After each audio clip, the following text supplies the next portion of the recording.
I thought my life was slowly getting back on track, until one day, two old friends called to tell me that my former boss was sharing personal details about me, things I had never told anyone except my therapist. But the bigger shock came when I discovered that my therapist was the husband of my former boss. How did everything get so tangled up like this? And can I keep my peace in such a small, tight-knit industry? It all started on a cold winter morning. I was sitting at my desk working when I received a call from an old friend, a colleague I used to work with at my previous company. "Do you know that our old boss is talking about you?" she asked, her voice tinged with concern, making me feel that something was off. At first, I thought it was probably just some trivial matter, maybe a small comment that didn't mean much, but the next thing she said left me stunned. "She's saying you're going through some serious mental health issues, that you're really down and struggling." I froze, feeling like the world around me just disappeared. Those words not only shocked me, but also made me feel confused and overwhelmed. How could my old boss know about my situation? I had never shared this with anyone except my therapist, and if I did share, it certainly wouldn't be with someone outside of my circle, especially not my former boss, with whom I had such a strained relationship after I was let go. The dynamic between us was always tense, and my departure from the company due to underperformance was far from a peaceful one. In fact, I hadn't thought much about the company or my old colleagues in a while, at least not in this way. But hearing what my friend said made me feel violated. I couldn't understand why someone like her would be talking about my personal life in such an open manner. It felt like a betrayal, and I couldn't shake the feeling of being judged by people who didn't even have the right to know what I was going through. How could my boss have this information about my mental health, let alone talk about it with others, when I had never shared any of it with anyone but my therapist? She even mentioned that, "It seems like you're really down and just thinking about family stuff." And I felt like everything I had worked to keep private was now being exposed to people who had no business knowing. Shortly after, I received another call from a closer friend, a colleague I had worked alongside for years at the company. She too was confused and advised me to be cautious because my old boss wasn't just talking about me, she was sharing very personal details about my situation, things I had never told anyone except my therapist. She even mentioned issues regarding my family as if they were common knowledge. My friend also mentioned that a few people in the team were worried about me because of what had been shared, and they thought I was going through some serious issues. That made everything even worse. Not only had I been violated in terms of my privacy, but now I was worried that these personal details would spread around, affecting the way people viewed me. I had tried to keep these matters to myself and not let them interfere with my work life, but now it felt like they were being dragged out into the open, and I couldn't control who would know about them. I started to worry that this would not just affect my personal life, but also harm my career in a tight-knit industry where everyone knows each other. I was shaken, uncomfortable, and overwhelmed. But the one question that kept haunting me was, how did my old boss know all of this? If I hadn't shared it with anyone but my therapist, then who had leaked this information to her? How did these personal matters end up being talked about like some public story? That question kept nagging at me, and I couldn't help but feel anxious and confused about what might happen next. When I realized that I was being seriously violated, a sudden thought crossed my mind. This couldn't just be a coincidence. How could my personal information have been leaked like this? And then, out of nowhere, I thought of something I hadn't noticed before. A small detail that I had overlooked all this time. My therapist, the person I was seeing, was the husband of my former boss. It hit me like a shockwave. I couldn't believe it. How did I not realize this connection before?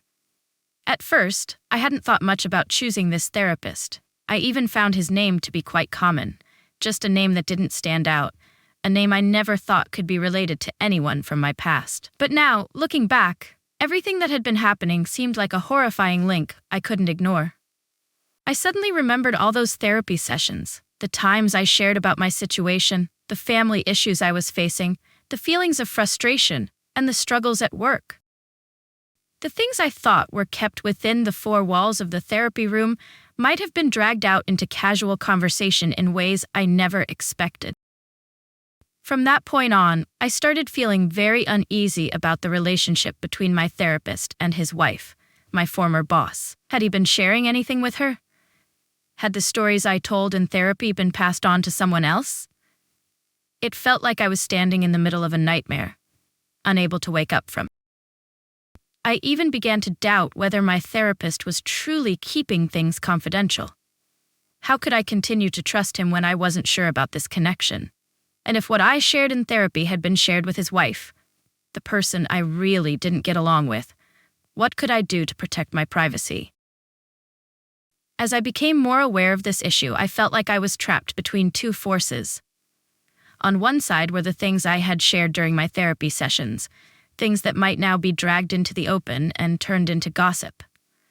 On the other was the conflict with my therapist's wife, someone I had worked with, and now might be the cause of significant trouble in my life.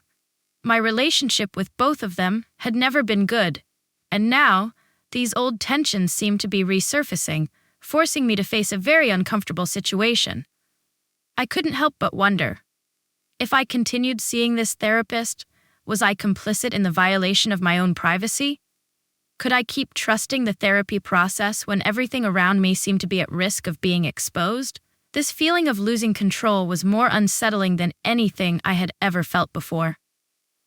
The feeling of anxiety and confusion kept growing. Every time I thought about it, I felt like I was trapped in an endless cycle with no way out.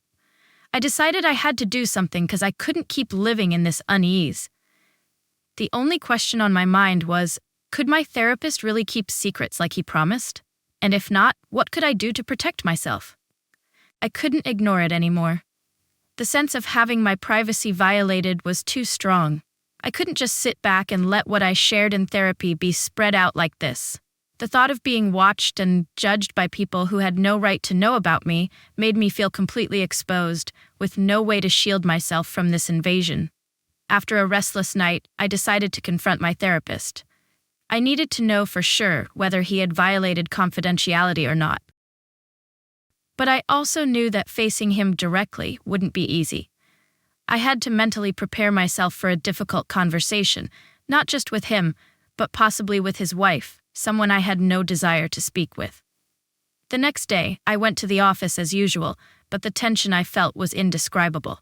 When I walked into the therapy room, my therapist smiled as he always did, but I could sense the change in the atmosphere. I couldn't stop thinking about the connection between him and his wife, and whether there was a link between the things I shared in therapy and what was being spread outside.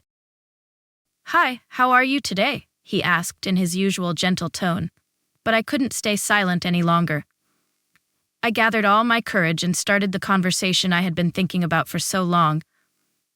"I need to ask you something," I said, trying to keep my voice calm. "Can what I share here be talked about outside this room?" He paused for a moment, and I noticed a flicker of unease in his eyes. "Of course not," he replied, but I could see the tension in his face. "I always maintain your privacy." However, I couldn't believe his words. The tension in him, the hesitation in his eyes. It was hard for me to ignore. "Does your wife know about me?" I asked, my tone more serious now. The room's atmosphere shifted instantly. I saw the hesitation in his eyes, and then he sighed, as though there was no way to hide the truth anymore.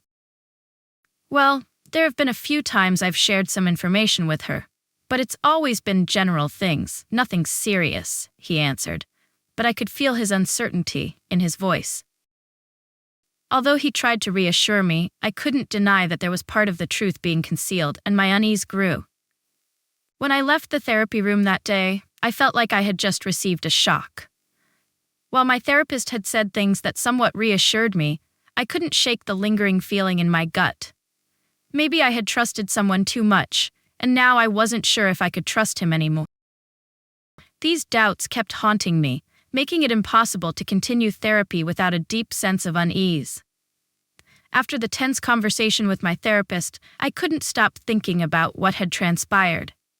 While he claimed to have only shared general information with his wife, I couldn't feel comfortable with that explanation. The unease inside me couldn't be extinguished, and I knew I had to do something to protect myself.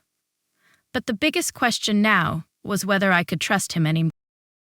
My life continued on in a state of anxiety and restlessness. Although I didn't say anything further during that therapy session, the thoughts in my head wouldn't stop spinning.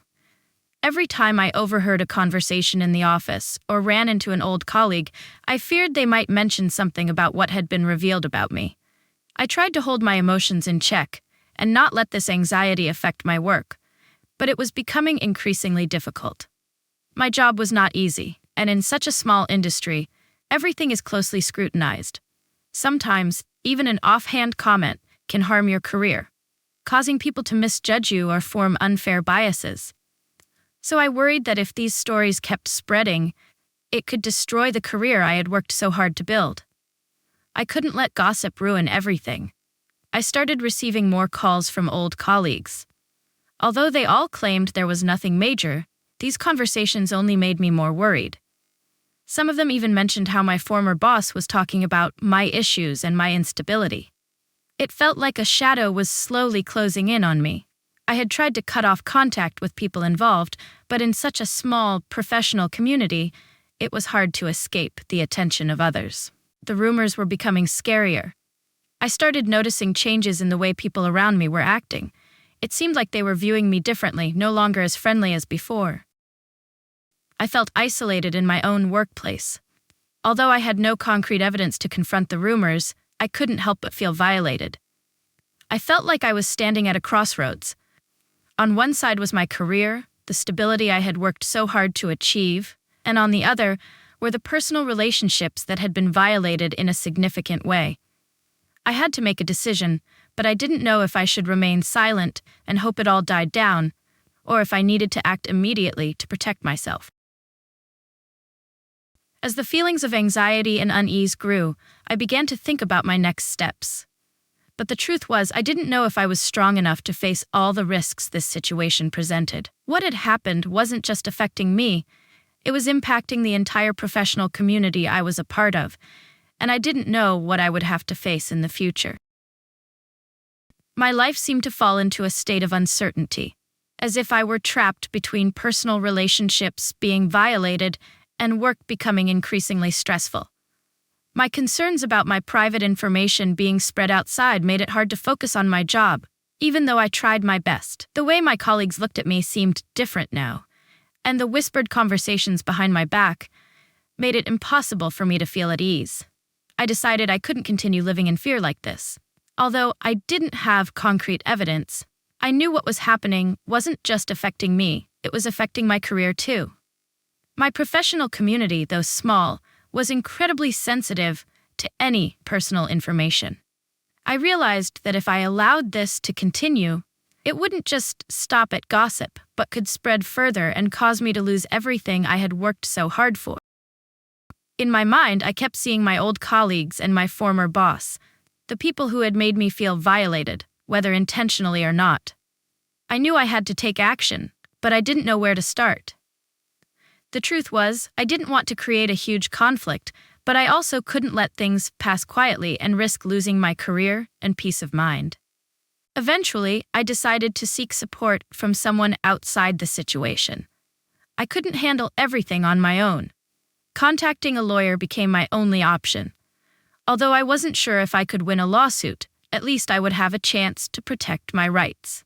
I called a lawyer I knew through a friend, someone who had worked in the legal field for many years and had experience dealing with issues related to privacy violations. When I met with the lawyer, I started sharing everything that had happened, from the initial calls from colleagues to discovering the connection between my therapist and my former boss. He listened carefully and offered some advice. "This is a very delicate situation," he said, "and you absolutely have the right to protect your privacy. Your therapist sharing your information without consent may violate confidentiality, and this could lead to legal consequences." Although he warned that the process could be complex and long, I felt like I had found a way out. At least now, I wouldn't be facing all these challenges alone. I realized that while this decision could bring risks, it would also help me regain control over my life. With the lawyer's help, I began to understand the next steps I could take to resolve this situation. I knew I would face a lengthy battle, but at least I had a plan to protect myself. From that point on, I started to feel a little more at ease, though I knew the road ahead would still be filled with challenges.